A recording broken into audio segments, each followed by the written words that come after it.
ഇപ്പോൾ ഒരു 10,000 കിലോമീറ്റർ ഓടിച്ചതിൻ്റെ ബേസിൽ ഇതിൻ്റെ പോസിറ്റീവ് നെഗറ്റീവ് ഒന്ന് ക്വിക്കായിട്ട് നോക്കാം. പോസിറ്റീവ്സ് പറയുകയാണെന്നുണ്ടെങ്കിൽ ഓഫ് കോഴ്സ് ഈ ആക്സിലറേഷനാണ്.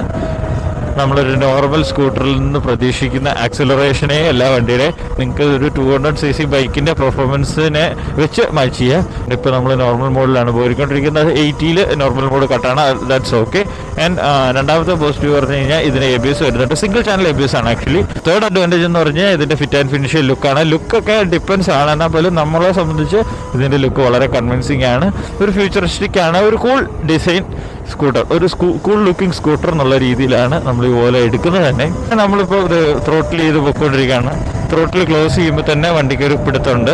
റീജനറേഷൻ ബ്രേക്കിംഗ് ആണ്. അതിൻ്റെ ആ ലെവൽ കൂട്ടാൻ വേണ്ടിയാണ്. ഫ്രണ്ടിലേക്ക് റോൾ ചെയ്ത് കഴിഞ്ഞാൽ റീജൻ കൂടും.